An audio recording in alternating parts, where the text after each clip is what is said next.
Bismillahirrahmanirrahim. Assalamualaikum. So today our topic is nutrition requirements during adulthood. Pertaining to the topic nutrition through life cycle. So what is adulthood? Introduction of adulthood. The nutritional needs in adults of 19 to 50 years of age differ slightly according to gender. Males require more of vitamin C, K, B1, B2 and B3 and zinc, while females require more iron compared to males of similar age. Early adulthood involves the ages are from 20 to 30 years of age. It involves becoming independent and leaving the parental home. In 20s, planning, buying and preparing food for a newly developed skills. And in 30s, renewed interest in nutrition for the kids' sake. Midlife is the ages between 40 to 64 years. This is a period of active family responsibilities. Managing schedules and meals become a challenge. Time of reviewing life's accomplishments and recognition of mortality. And later adulthood is the age above 65 years. तो हमारा जो adulthood है वो comprise होता है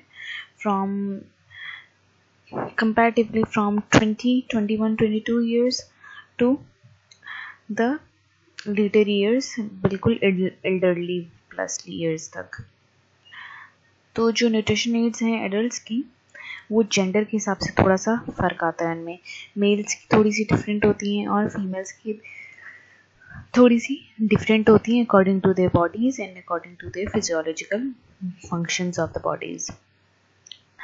तो अब हमने जो एडल्टहुड है उसको डिफरेंट सेक्शंस में डिवाइड कर लिया है.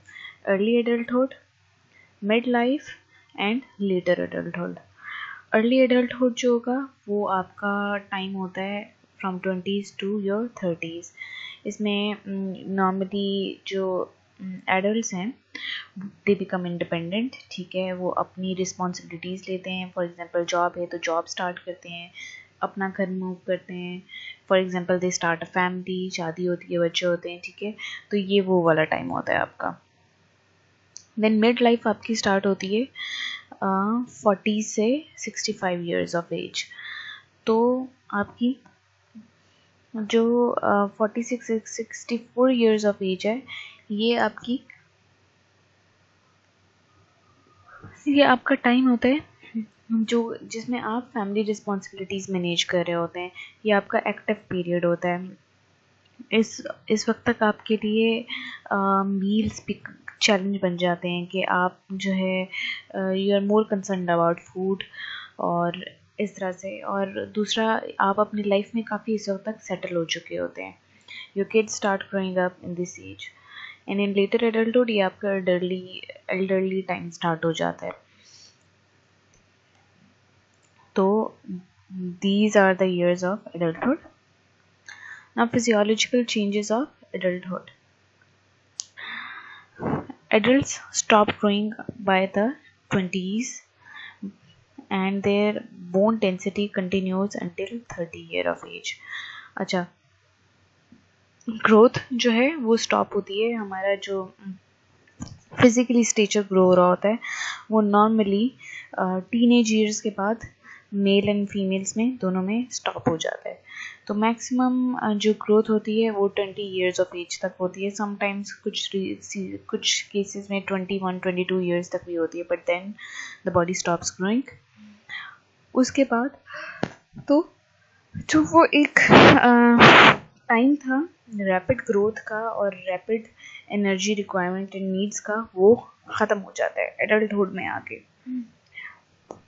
लेकिन जो बोन डेंसिटी है, मतलब जो मसल, जो हमारा स्केलेटन है उसकी मिनरलाइजेशन अभी भी हो रही होती है. इसका मतलब ये है कि स्केलेटन जो बन गया था उसके अंदर कैल्शियम जो है वो डिपॉजिट हो रहा होता है और बोन्स हमारी सख्त हो रही होती हैं.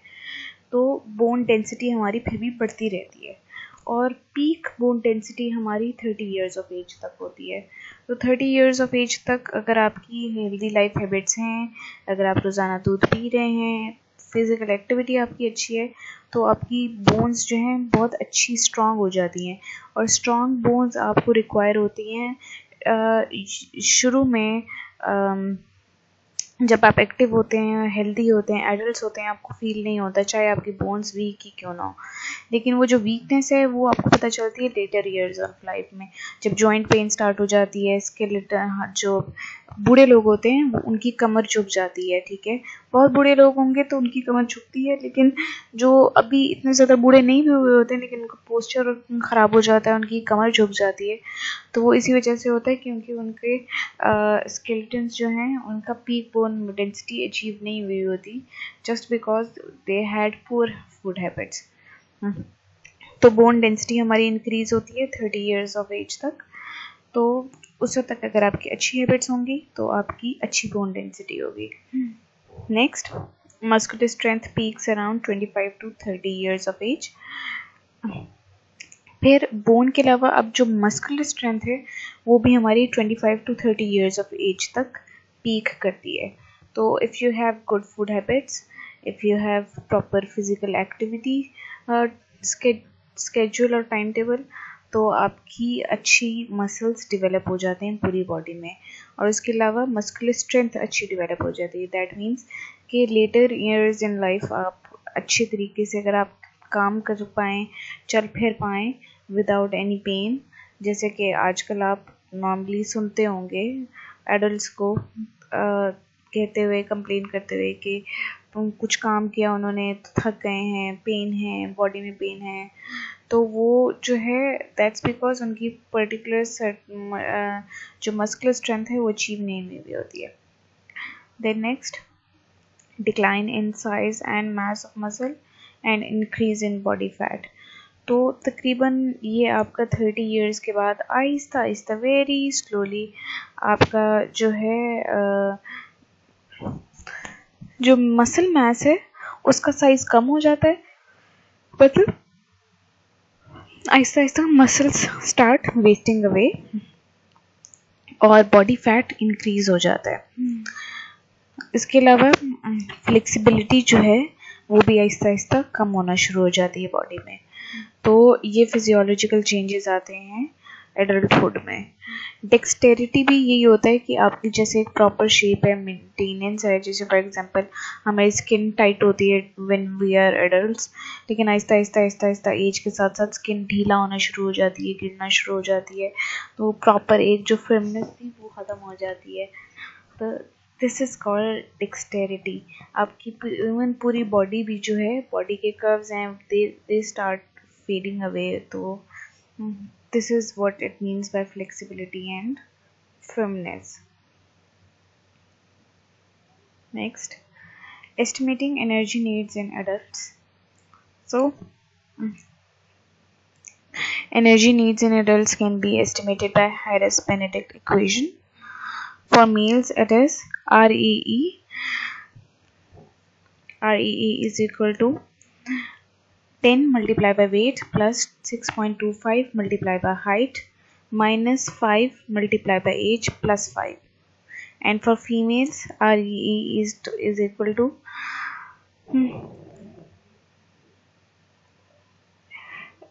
REE means required energy expenditure. So it means 10. So female REE in females is 10 multiplied by weight plus 6.25 multiplied by height minus 5 multiplied by age minus 161. So हम इस इक्वेशन में सिंपली अपनी हाइट, वेट और as डालकर अपनी required energy expenditure easily हम अपना देख सकते हैं कि हमें कितनी एनर्जी चाहिए। उसके अलावा कॉमनली जो कि पहले से फाइंड आउट हुआ है वो ये है, वो नॉर्मली इतनी कैलोरीज थोड़ा ऊपर नीचे कर लें, लेकिन अगर हम देख लें तो जेंडर्स के हिसाब से तो वुमेन का अगर सेडेंट्री लाइफस्टाइल है तो उनको तकरीबन इतनी कैलोरीज चाहिए होंगी, 23 to 50 years of age में हमें चाहिए होती हैं 1600 to 2400 calories. Then 51 to 75 years of age में हमें 1400 to 2200 कैलोरीज चाहिए होती हैं। And then 75 and above we need 1200 to 2000 calories. If you notice तो एज के साथ साथ हमारी कैलोरिक रिक्वायरमेंट डिक्रीज होती जाती है, क्योंकि इसमें ये बात होती है कि आपकी जैसे फॉर एग्जांपल मसल मास बनना था, बोन मास बननी थी, ग्रोथ होनी थी, वो सब स्टॉप हो चुका होता है। तो Aahista Aahista Aahista Aahista physical ability, physical जो आपकी एक प्रॉपर फंक्शंस हैं वो भी डिक्लाइन होना शुरू हो जाते हैं। तो उसके साथ साथ आपकी कैलोरिक रिक्वायरमेंट भी डिक्लाइन होना शुरू हो जाती है। Next, average man with its sedentary lifestyle, age is for 23 to 50 years of age they need 2300 to 3100 calories. For 51 to 75 years of age they need 2000 to 2800 calories, and for 75 and above they need 1650 to 2450 calories. Caloric needs decrease about 5% per decade after as 50।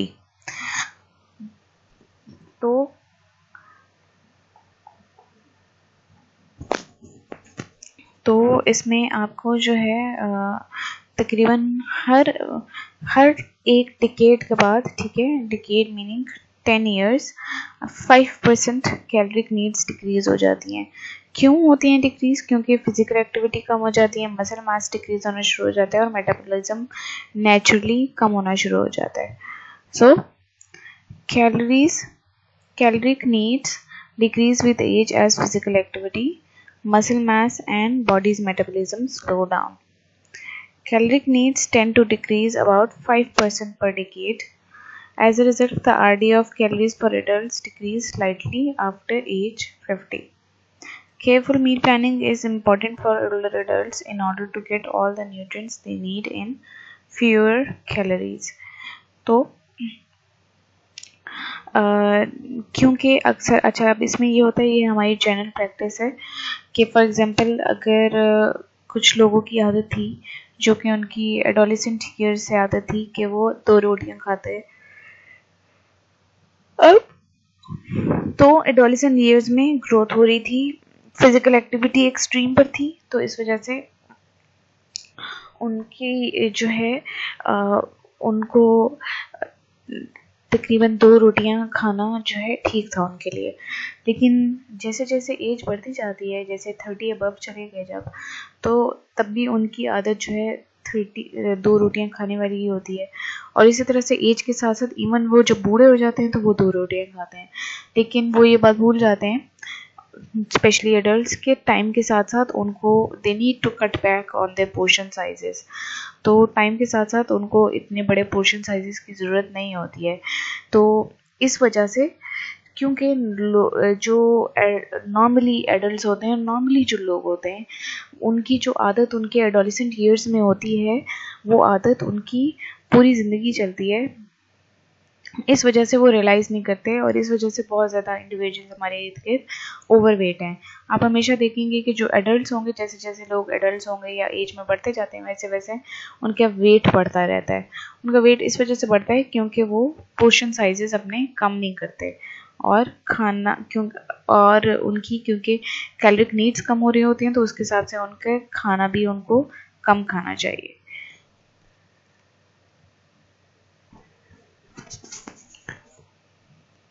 Next, protein. Protein maintains healthy cells, sustain immune system, prevent muscle wasting, fight infections, wound healing, enzymes, hormones, and protein needs increase due to surgery, illness or disease. तो ये आपके जो हैं सबके सब, these are the examples in slides में आपने examples देखी होंगी। देखिए, this is how you break down a paragraph. ये paragraph है, adult protein is especially important for older adults in order to maintain healthy cells, sustain the immune system to help the body fight infections and prevent muscle wasting.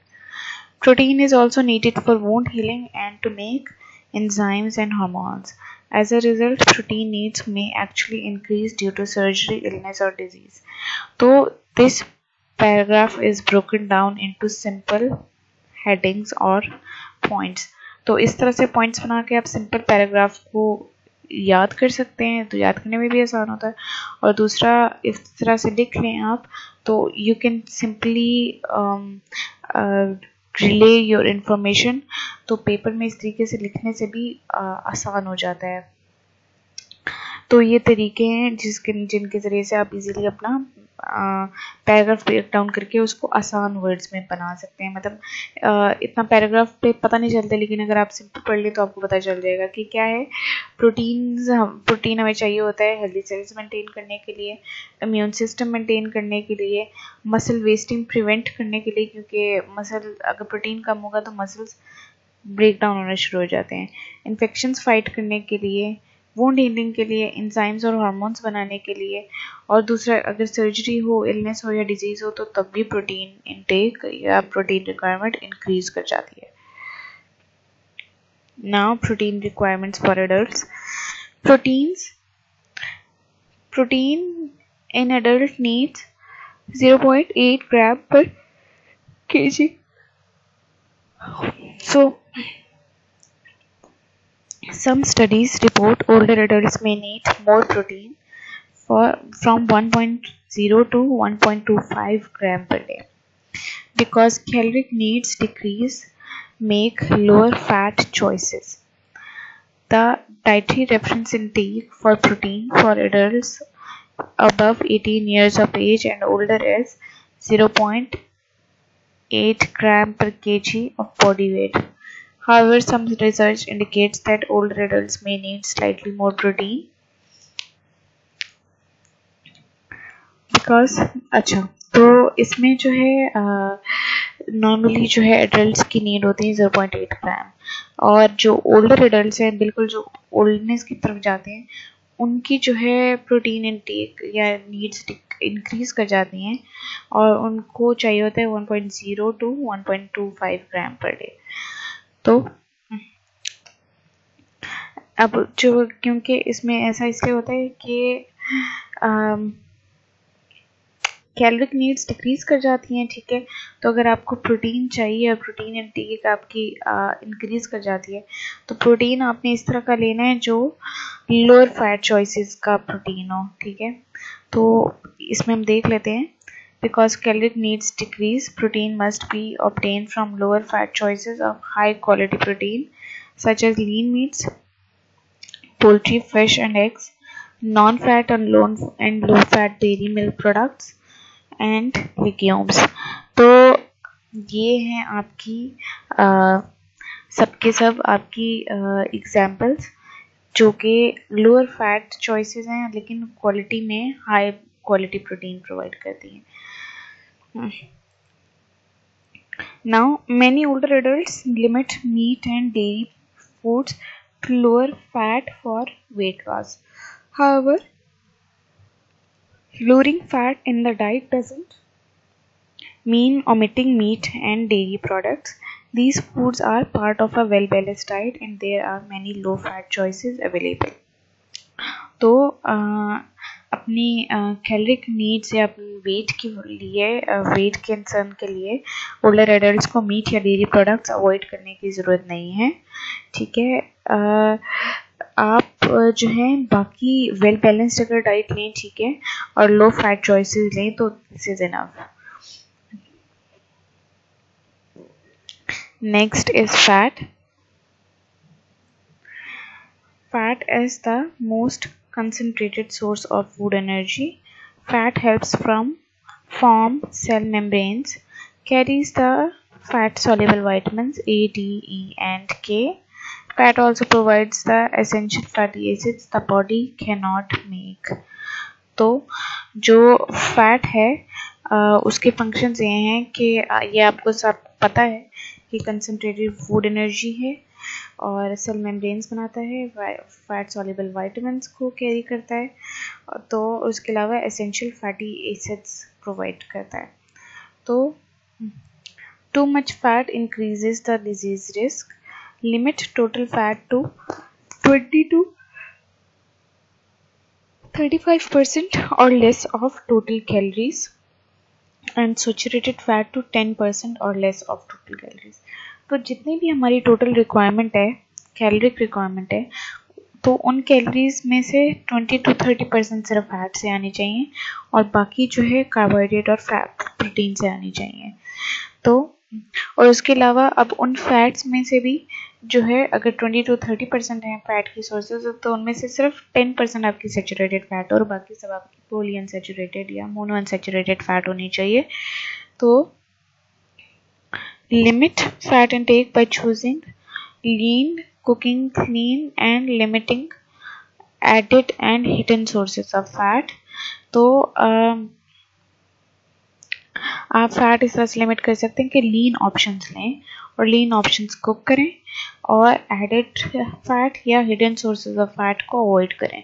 तो उसमें ये चीज़ आ जाती है कि आप अगर मीट के कट्स ले रहे हैं तो कुछ कट्स में फ़ैट होता है, तो वो कट्स अवॉइड करते हैं आप। उसके अलावा आप जो है जितने भी आपके हैं, फॉर एग्जांपल डेयरी है तो डेयरी भी आप लो फैट डेयरी लेंगे।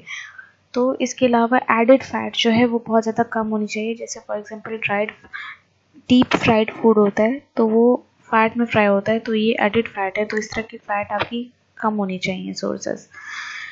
Although fat is important in diet, many adults eat more fat than they should। Fat important है डाइट के लिए, हम रिस्ट्रिक्ट नहीं कर सकते, लेकिन फिर भी जो इंडिविजुअल्स हैं बहुत ज़्यादा अमाउंट जितनी की रिकमेंडेड है उससे बहुत ज़्यादा हाई अमाउंट कहते हैं फैट की। Next, high fat diets are a risk factor for heart disease, cancer and overweight. तो हमें ये बात पता है कि जितनी हाई फैट डाइट होगी उतना आपको डिजीज़ का रिस्क बढ़ जाता है। By increasing the risk of overweight, high fat diets में indirectly increase the risk of diabetes and high blood pressure. अच्छा, हाई फैट डाइट की वजह से ओवरवेट का खतरा हो सकता है और ओवरवेट के खतरे होने की वजह से डायबिटीज़ और हाई ब्लड प्रेशर का खतरा हो सकता है। The dietary guidelines for Americans recommend adults consume less than 10% of calories from saturated fatty acids and less than 300 mg per day of cholesterol, and to keep trans fatty acids consumption as low as possible। तो इसमें ये है कि जो 10% calories adults ने consume करनी है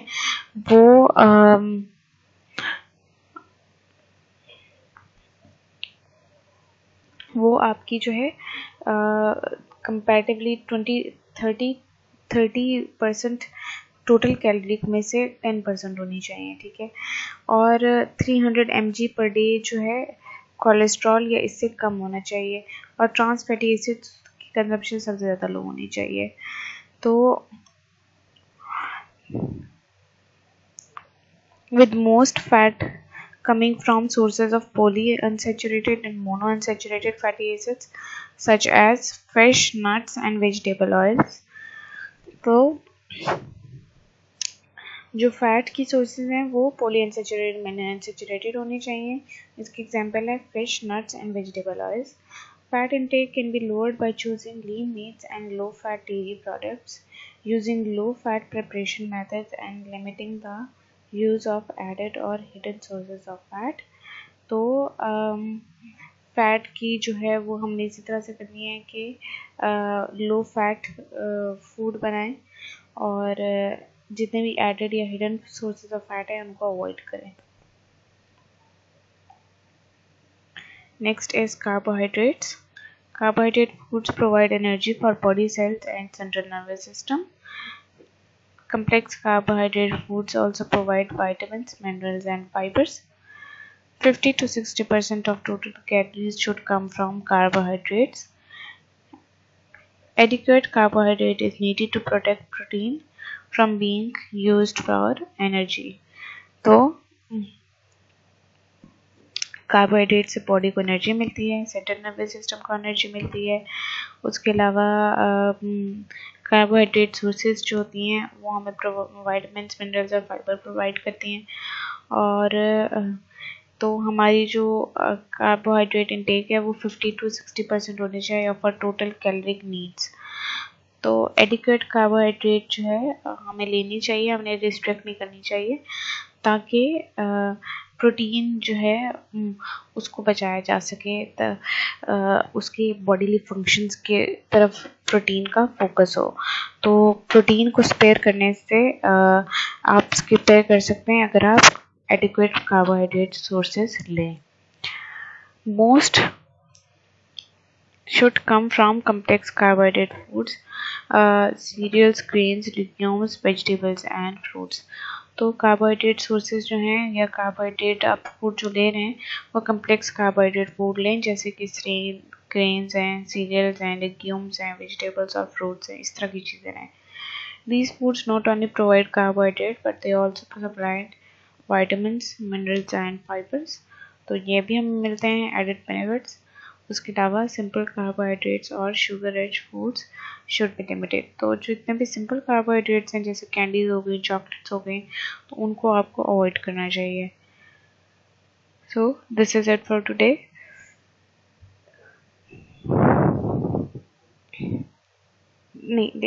Sorry, there's one more. Water is more critical to life than food. Lack of water can result in death sooner than will lack of food।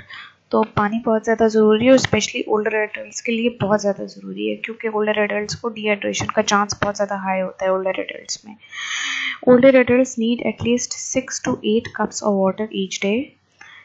Easy guide to water intake is 1 milliliter of fluid per calorie eaten with a minimum of 1500 milliliters, that is 6 cups। तो इसमें जो है easy guide ये है कि जितनी भी जितना आप एक कैलोरी कंज्यूम करते हैं उस हिसाब से आपने 1 मिलीलीटर ऑफ फ्लूइड लेना है, ठीक है। तो मिनिमम जो है आपका 1500 लीटर्स या 6 कप्स बनते हैं। तो अगर हम इसको एग्जांपल ले लें, फॉर एग्जांपल हमारी 2000 कैलोरी डाइट है, तो इसका मतलब ये हुआ कि हमें 2000 मिलीलीटर्स ऑफ फ्लूइड चाहिए, जो कि बनते हैं आपकी 8 कप्स। तो water can be taken in many form such as water, fruit juice, milk, soup, coffee, tea और soft drinks. Because caffeine can lower water loss, decaffeinated can cause water loss। Decaffeinated fluids are recommended instead of caffeinated fluid। तो हमारे जो हैं water हम पानी के अलावा fruit juice से, मिल्क से, सूप से, डिफरेंट सोर्सेज से ले सकते हैं। और कैफीन जो है डिहाइड्रेशन बढ़ाती है, उससे आपकी डायूरेटिक इफेक्ट आता है, that you need to go to the washroom to urinate, जिसकी वजह से डिहाइड्रेशन का चांस बढ़ जाता है। तो कैफीनेटेड ड्रिंक्स अवॉइड करने चाहिए हमें। तो ये हमारी कुछ नीड्स हैं जो कि ओल्डर एडल्ट्स या एडल्ट्स की हैं। जो मेजर नीड्स हैं वो हमने डिस्कस कर ली हैं। This is it for today. Thank you for your attention. अल्लाह हाफ़िज़।